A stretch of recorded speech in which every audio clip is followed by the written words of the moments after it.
Hello everyone, welcome to get notebook. अभी तक आपने चैनल को सब्सक्राइब नहीं किया है तो सब्सक्राइब कर लीजिए, साथ ही बेल आइकन पर ज़रूर क्लिक करें ताकि आपको टाइमली नोटिफिकेशंस मिल सके। टाइमली नोटिफिकेशंस, इंफॉर्मेशन, अपडेट्स के लिए आप हमारी कम्युनिटी को भी चेक कर सकते हैं, यूट्यूब कम्युनिटी को। साथ ही आप फेसबुक ग्रुप को भी ज्वाइन कर सकते हैं। और अगर आप चाहते हैं कि आपको डायरेक्टली इन्फॉर्मेशन मिल सके, जो भी क्लासेस, फ्री क्लासेस होती हैं गेट नोटबुक पे, लाइव क्लासेस होती है गेट नोटबुक पे, चाहे अनअकैडमी प्लस की जो नए कोर्सेस आ रहे हैं, क्या पेपर स्ट्रक्चर वहाँ पर प्लान किया जा रहा है ताकि आप एग्ज़ाम को क्वालिफाई कर सकें, और साथ ही के साथ स्पेशल क्लासेस जो होती हैं फ्री अनअकैडमी पे, उसकी इन्फॉर्मेशन चाहते हैं तो आप इस पर्टिकुलर व्हाट्सएप नंबर पे व्हाट्सएप करके अपना नाम, target exam, purpose of message लिखकर बताएं। आपको टीम जल्द से जल्द हेल्प करेगी। हमारे चैनल पे जितने भी कंप्यूटर साइंस के एग्जामिनेशंस होते हैं, इंटरव्यूज़ होते हैं, उन सभी की तैयारी कराई जाती है। तो आप चैनल को सब्सक्राइब कर रहे हैं तो डेफिनेटली आपको कई सारे बेनिफिट्स देखने को मिले होंगे। आज का जो हमारा वीडियो है वो है परसेप्ट्रॉन पे। परसेप्ट्रॉन एक बहुत ही इंपॉर्टेंट टॉपिक है आर्टिफिशियल इंटेलिजेंस का, जिसके अंदर आर्टिफिशियल न्यूरल नेटवर्क एक चैप्टर है। उसके अंदर का एक सबसे इंपॉर्टेंट टॉपिक है आपका परसेप्ट्रॉन। आज हम परसेप्ट्रॉन की पूरी केस स्टडी करेंगे, पोस्टमार्टम करेंगे, बहुत सारे क्वेश्चंस लेकर आई हूँ। मोस्ट इंपॉर्टेंट 15 क्वेश्चंस होंगे और उन 15 क्वेश्चन से आपके बहुत सारे इंपॉर्टेंट कंसेप्ट भी सॉल्व होने वाले हैं। मतलब परसेप्ट्रॉन की जो टेंशन है वो आपकी खत्म होने वाली है। वीडियो अगर आपको पसंद आ रहा है तो लाइक बटन पर ज़रूर क्लिक करें, लाइक करें, शेयर करें जितना ज़्यादा हो सके, ताकि ज़्यादा से ज़्यादा लोगों को बेनिफिट मिल सके। तो पहला सवाल है हमारा ये कि आर्टिफिशियल न्यूरल नेटवर्क के अंदर परसेप्ट्रॉन होता क्या है। What is perceptron? So perceptron का मतलब आप सीधे से कह सकते हैं ये एक तरीके का एल्गोरिदम होता है, राइट। इस एल्गोरिदम को हम यूज करते हैं जो भी बाइनरी क्लासिफायर है, ठीक है, उसको लर्न करने के लिए। अब बाइनरी क्लासिफायर्स क्या होती है वो एक बार जान लेते हैं, ठीक है, उसके बाद में वो फर्दर आगे आपको डिस्कस करूंगी।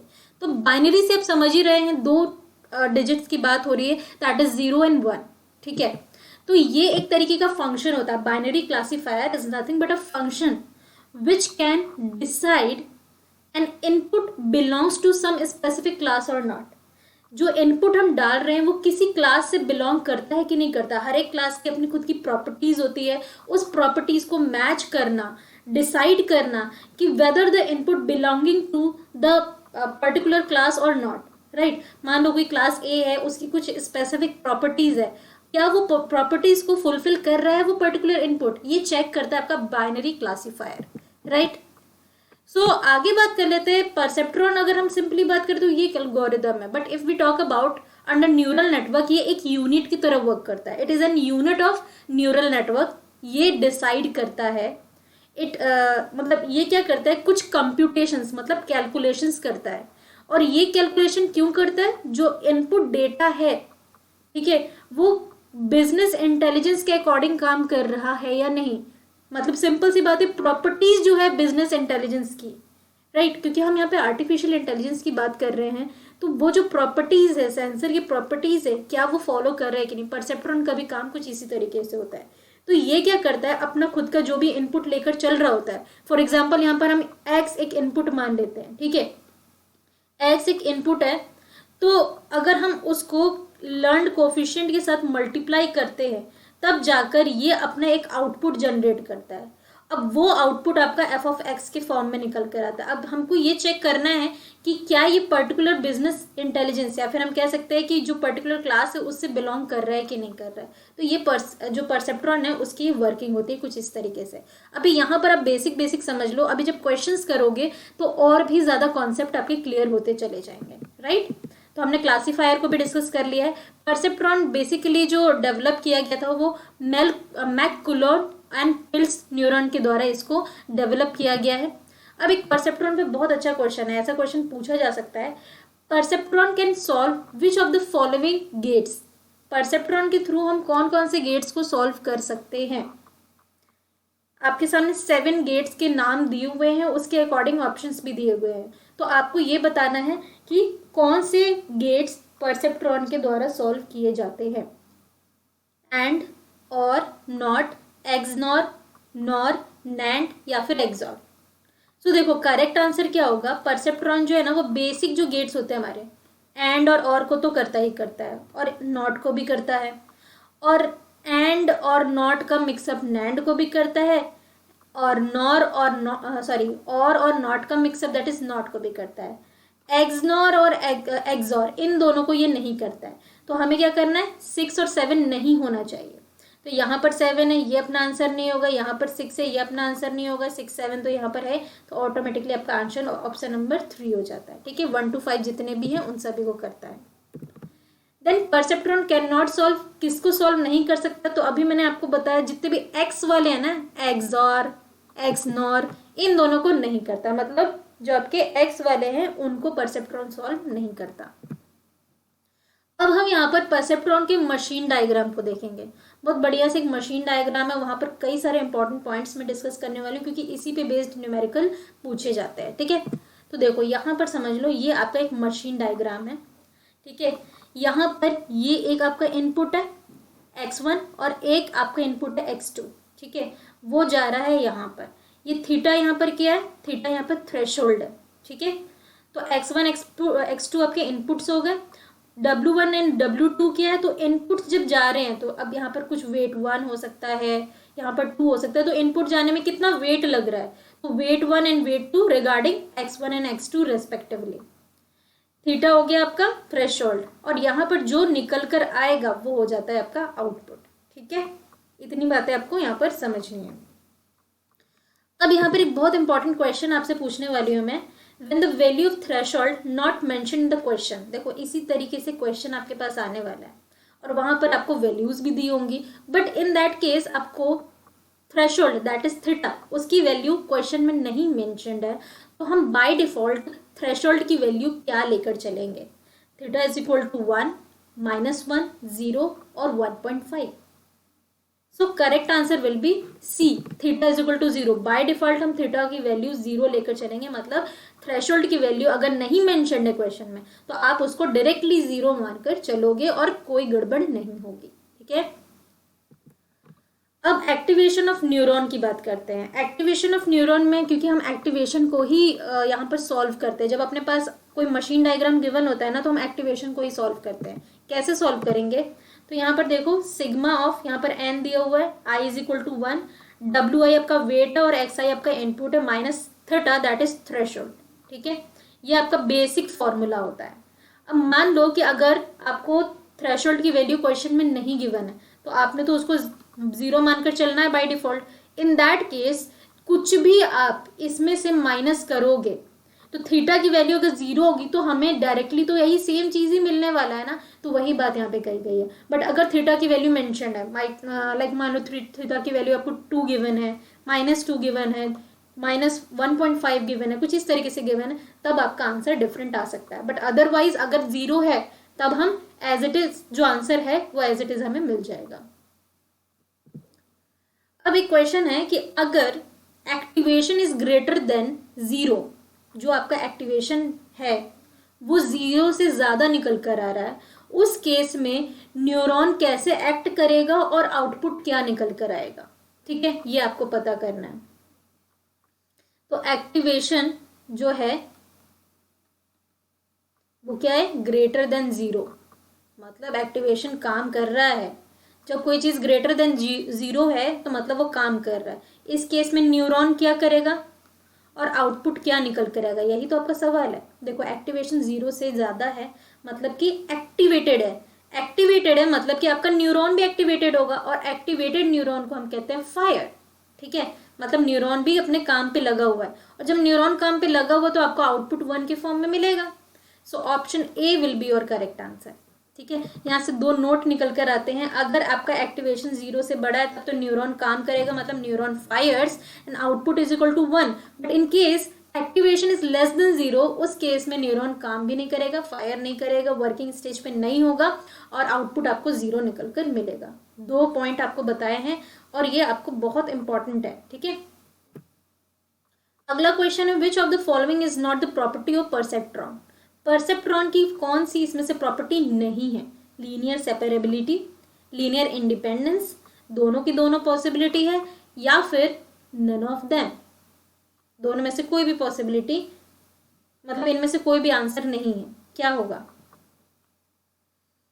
सो गाइस क्वेश्चन पूछा है कि इनमें से कौन सी प्रॉपर्टी नहीं है परसेप्ट्रॉन के। तो देखो यहाँ पर लीनियर सेपरेबिलिटी ये भी प्रॉपर्टी है, ये भी प्रॉपर्टी, तो ये भी आंसर नहीं होगा, तो दोनों ही आंसर नहीं होंगे। None of them will be, क्योंकि अगर यहाँ पर लिखा होता कि बोथ आर नॉट प्रॉपर्टी, ठीक है, मतलब हमसे तो ये पूछा था कि प्रॉपर्टी कौन नहीं है, तो ये तो तीनों गलत है, नन ऑफ देम ये होगा, है ना।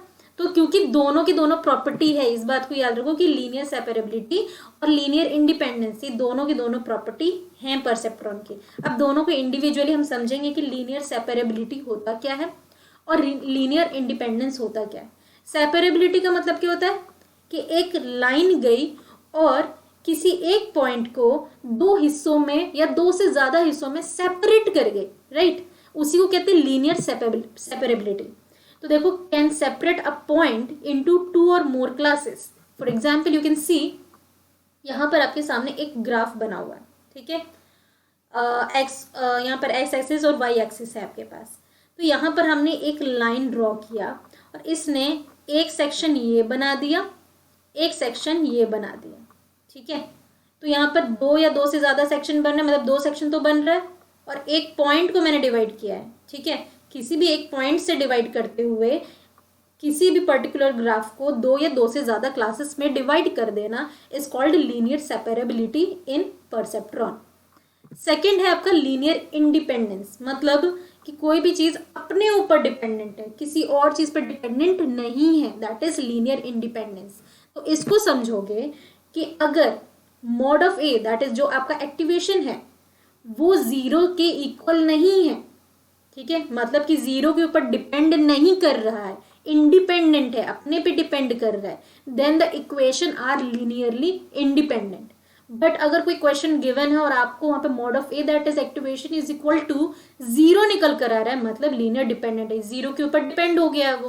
तो इस तरीके से याद रखिए, जीरो के ऊपर नहीं डिपेंड है, मतलब जीरो के बराबर नहीं है, that is linear independence.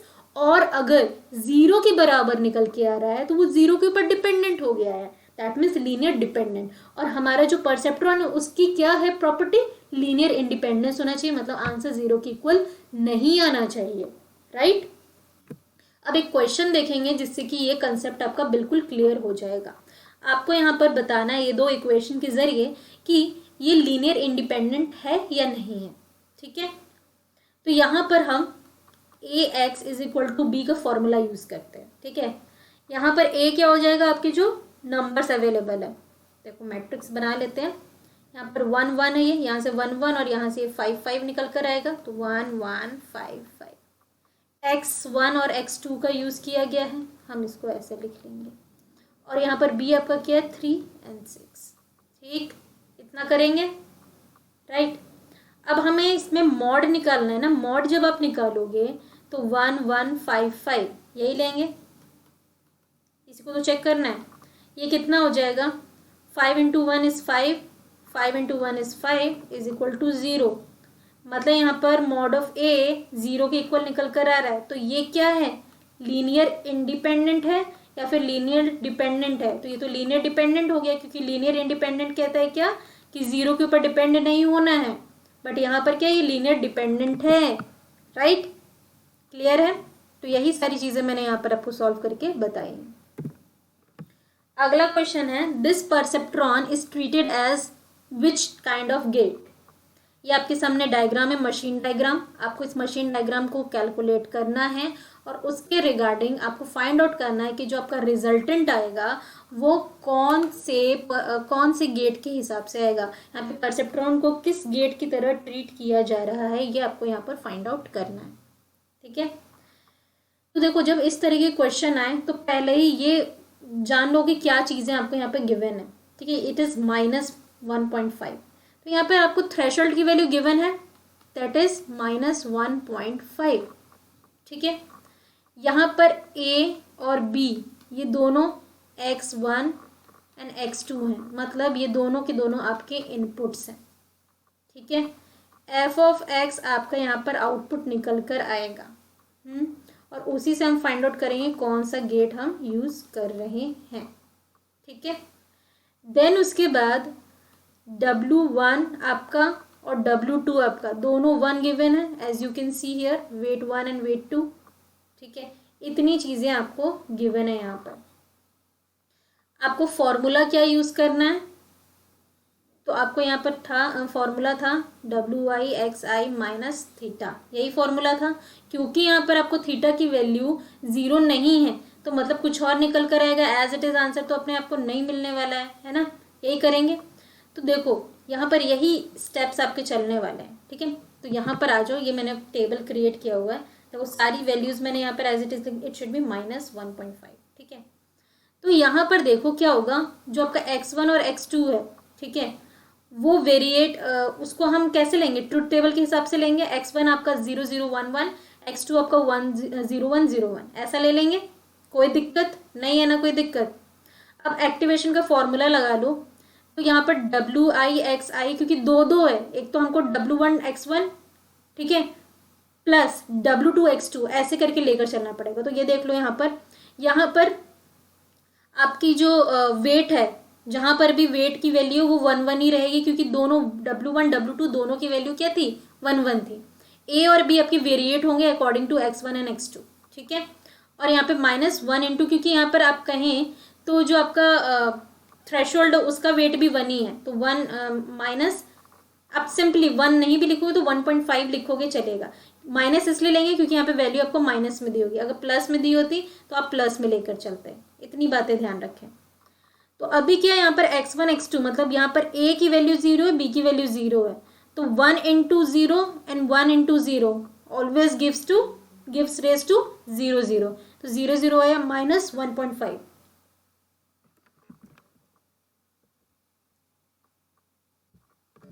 Then उसके बाद अब आप इसको कैलकुलेट करोगे तो आंसर आपका -1.5 आएगा, ठीक है। पहले हम यहाँ पर निकाल लेते हैं कि आपका आंसर किस फॉर्म में आ रहा है। यहाँ पर a की वैल्यू आपकी 0 हो जाएगी और b की वैल्यू 1 हो जाएगी, तो यहाँ पर ये 0 ये 1 आ गया, ठीक है। बट 1 में से आप 1.5 माइनस करोगे तो अगेन आपको आंसर -0.5 मिलेगा। यहाँ पर आपकी a की वैल्यू 1 है और b की वैल्यू 0, अगेन यहाँ पर रिजल्टेंट में 1 माइनस 1.5, अगेन -1.5 मिलेगा। यहाँ पर 1 a की भी वैल्यू है, b की भी वैल्यू है, मतलब हमें रिजल्टेंट में 1 + 1 दैट इज 2 मिलेगा। 2 में से 1.5 जाएगा तो मुझे पॉइंट का 5 मिलेगा।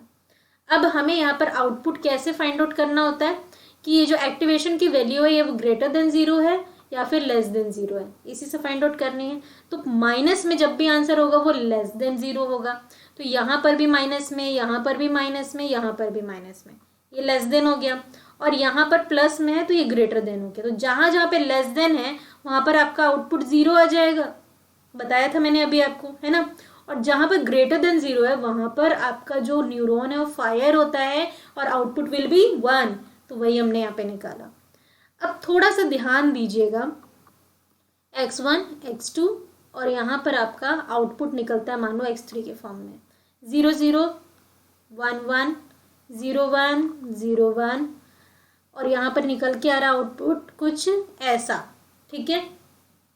ये कब होता है, जब हम यहाँ पर मल्टीप्लिकेशन कर रहे होते हैं, इन दैट केस कि 0 into 0 is 0, 0 into 1 is 0, 1 into 0 is 0, 1 into 1 is 1।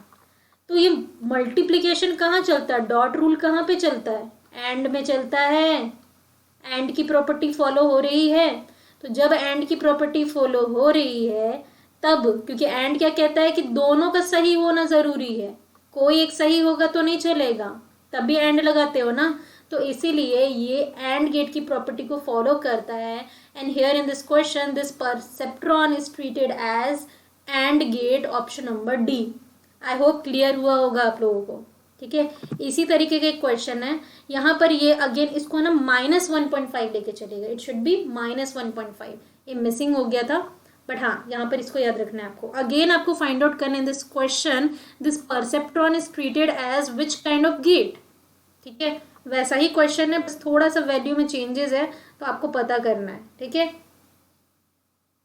अब यहाँ पर जो आपका आंसर होगा वो होगा आपका नॉर गेट, सॉरी और गेट, ठीक है। कैसे होगा वो देखो, देखो यहाँ पर क्या, अगेन x1 x2 हमने अरेंज कर दिया। इसी तरीके से एक्टिवेशन का आपका सेम फॉर्मूला चलेगा, क्योंकि यहाँ पर भी वेट 1 है, वेट 1 है, और a और b वेरिएट हो गए according to x1 and x2, ठीक है। यहाँ पर आपको क्या करना है, इट शुड बी 0.5, ठीक है। तो यहाँ पर ये माइनस में, इसलिए हर एक जगह पे माइनस लेकर चलेंगे 0.5, ठीक है। तो अब क्या होगा यहाँ पर, क्योंकि 0 0 है तो 0 0 के साथ आप -0.5 करोगे तो क्या माइनस में ही 0.5 मिलेगा, विच इज लेस देन 0, तो आउटपुट विल बी 0। यहाँ पर आपकी b की वैल्यू 1 है, ठीक है, क्योंकि x2 की वैल्यू 1 है, तो 1 minus 0.5 is equal to 0.5, positive में आंसर आ रहा है विच इज ग्रेटर देन 0, तो इसलिए आपका आंसर 1 आएगा। यहाँ पर a की वैल्यू 1 है, तो 1 minus 0.5 is equal to 0.5, again answer positive आ रहा है, मतलब कि आंसर आपका ग्रेटर देन 0 है। तो जो आपका एक्टिवेशन की वैल्यू होगी, आउटपुट जो है वो 1 के फॉर्म में आएगा। और यहाँ पे दोनों 1 है, मतलब 2 minus 0.5 is equal to 1.5 which is again greater than 0, तो आउटपुट आपको 1 के फॉर्म में मिलेगा। अगेन थोड़ा ध्यान फरमाइएगा, 0 0 1 1 0 1 0 1, आउटपुट आपको 0 1 1 1 मिल रहा है। मतलब यहाँ पर प्लस का केस चल रहा है, 0 को 0 से प्लस करोगे 0 मिलेगा, 0 को 1 से प्लस करोगे 1 मिलेगा, 1 को 0 से प्लस करोगे 1 मिलेगा, और 1 को 1 से प्लस करोगे तो 1 मिलेगा। तो यहाँ पर और चल रहा है, मतलब किसी एक जगह पर भी 1 होगा तो चलेगा, या यहाँ पर ये सही हो या यहाँ पे सही हो, ठीक है। तो ये और का केस चल रहा है, जब और का केस चलता है तो और गेट का ही यहाँ पर परसेप्ट्रॉन को ट्रीट किया जा रहा है, that is why option A will be your correct answer. Last question है आपका, ठीक है, ओके, डायग्राम यहाँ पे हट गया है, चलिए कोई बात नहीं। आपको बताना है कि ये जो परसेप्ट्रॉन है वो किस तरीके से ट्रीट किया जा रहा है। मैं थोड़ा डायग्राम आपको यहीं पे बना देती हूँ, ठीक है। ये थीटा है आपकी, ठीक है, यहाँ पर थीटा दे दिया हमने। चलो डायग्राम में अब थीटा की वैल्यू मुझे याद नहीं, ये रहा, एक्चुअली ये है डायग्राम, ठीक है। तो इस डायग्राम की हम बात कर रहे हैं, जहाँ पर ए है आपके पास, जहाँ पर ए का वेट क्या है -1 है, और यहाँ पे परसेप्ट्रॉन आपका पॉजिटिव में 0.5 है, मतलब यहाँ पर जो आपका इनपुट है वो केवल एक ही है, ए, ठीक है। तो एक ही है तो 0 और 1 लेंगे, और कुछ लेंगे क्या, नहीं लेंगे। और यहाँ पर हमारे पास W1 और X1 से ही काम चल जाएगा, ठीक है, क्योंकि पॉजिटिव का थ्रेशोल्ड है तो पॉजिटिव का 0.5 लिखेंगे, 0.5 इज दी वैल्यू। तो यहाँ पर जो ए की वैल्यू है वो क्या है, 0 है, तो -1, क्योंकि -1 is the weight, into 0 is equal to 0, and 0 plus 0.5 is equal to 0.5 which is greater than greater than 0। जब ग्रेटर देन 0 हो तो 1 निकल के आएगा आउटपुट, ठीक है। अब जब 1 होगा ए की वैल्यू, तो -1 into 1 is -1, and -1 plus 0.5 is equal to minus का 0.5, माइनस का 0.5 इज लेस देन 0। इसका मतलब आपका न्यूरॉन इनएक्टिव है, फायर नहीं करेगा, और आउटपुट आपको 0 देगा। तो क्या हो रहा है यहाँ पर, ए, और यहाँ पर आपका आउटपुट जो है वो क्या निकल कर रहा है, इसका कॉम्प्लीमेंट निकल कर आ रहा है। कॉम्प्लीमेंटेड आंसर कौन देता है, नॉट गेट देता है, तो ये किसका आंसर हो गया, नॉट गेट का हो गया, that is option number B, ठीक है। तो इस तरीके से आपको इसको सॉल्व करना है। तो यहाँ पर हमारे 15 क्वेश्चंस कंप्लीट होते हैं। बिल्कुल, अगर पसंद आए तो वीडियो को लाइक ज़रूर कीजिए, साथ ही अगर आपको पसंद आ रहा है आप कमेंट बॉक्स में और बता सकते हो और किस टॉपिक पे वीडियोस बनाना चाहिए, ताकि हम उसके लिए आपके लिए कई सारे इंपॉर्टेंट चीज़ें लेकर आए। बट अभी कहानी ख़त्म नहीं हुई है। जैसे कि आपको पता है, गेट नोटबुक जो चैनल है वो आपको एसआरपी प्रोवाइड करता है, और अभी तक परसेप्ट्रॉन का एसआरपी आपने देखा नहीं है तो ये देख लीजिए एसआरपी। यहाँ पर 20 क्वेश्चन इस पर्टिकुलर स्लाइड को जस्ट आप देखते हैं जस्ट फॉर 2 मिनट्स, और आपने जितना कुछ इस वीडियो में पढ़ा पूरा रिवाइज हो जाएगा। परसेप्ट्रॉन क्या होता है, तो ये एक एल्गोरिदम होता है जिसमें हम बाइनरी क्लासीफायर्स को सुपरवाइज लर्निंग करते हैं। बाइनरी क्लासीफायर क्या होता है, ये फंक्शन होता है, वो ये चेक करता है कि कोई भी इनपुट किसी भी स्पेसिफिक क्लास को बिलोंग कर रहा है या नहीं कर रहा, by matching out the properties. Activation of neuron का फॉर्मूला जो कि अभी हम यहाँ पे फॉलो कर रहे थे, weight of something and input minus theta. अगर थीटा की वैल्यू बाय डिफॉल्ट 0 लेकर चल रहे हैं तो हमको आंसर एज इट इज मिल जाएगा, ठीक है। आगे मशीन डायग्राम आप देख सकते हैं। मशीन डायग्राम कैसा होता है, ये आपका इनपुट है x1 एंड x2, x1 और x2 का रेस्पेक्टिव वेट किया जा रहा है, ये आपका थीटा है। अगर क्वेश्चन में मेंशन नहीं है तो आप 0 लेकर चलोगे वैल्यू, और ये आपको आउटपुट निकल कर आ जाएगा, ठीक है। देन मान लो कि अगर आपको यहाँ पर एक्टिवेशन जो आपका आउटपुट है वो ग्रेटर देन 0 है, तब आपका न्यूरॉन फायर करेगा, काम करेगा और आउटपुट 1 मिलेगा। अगर लेस देन 0 है तो आउटपुट फायर नहीं करेगा और आउटपुट आपको 0 मिलेगा, जो कि अभी हमने क्वेश्चन में देखा। लीनियर सेपरेबिलिटी एंड लीनियर इंडिपेंडेंस दोनों के दोनों परसेप्ट्रॉन की प्रॉपर्टीज होती हैं। जहाँ पर अगर हम बात करें लीनियर सेपरेबिलिटी की, तो ये एक पॉइंट को 2 या 2 से ज़्यादा क्लासेस में डिवाइड करता है, सेपरेट करता है, as you can see in this particular graph. तो उसको हम कहते हैं linear separability which is followed by perceptron. And linear independence का मतलब ये है कि जो आपका एक्टिवेशन है वो 0 के ऊपर डिपेंडेंट नहीं करना चाहिए, वो इंडिपेंडेंट होना चाहिए, कोई और वैल्यूज लेकर आना चाहिए, दैट इज लीनियर इंडिपेंडेंस। और अगर आपका 0 की इक्वल होगा तो वो लीनियर डिपेंडेंट कहलाएगा। परसेप्ट्रॉन कौन कौन सी गेट्स को नहीं सॉल्व करता है, तो एक्सॉर और एक्सनॉर को नहीं करता है। और यहीं से बात कर लेते हैं किसको सॉल्व करता है, तो और को करता है, अभी आपने देखा। एंड को करता है, अभी आपने देखा। नॉट को करता है, ये भी आपने देख लिया। साथ ही यहाँ पर ये नैंड को भी करता है और नॉर को भी करता है। ये 5 गेट को ये सॉल्व करता है। क्लियर है? तो यहाँ पर कितने सारे पॉइंट्स आपकी चुटकियों में कवर हो गए। आई होप आपको पसंद आया होगा। पसंद आ रहा है तो लाइक ज़रूर कीजिए। Thank you. Keep learning, keep practising.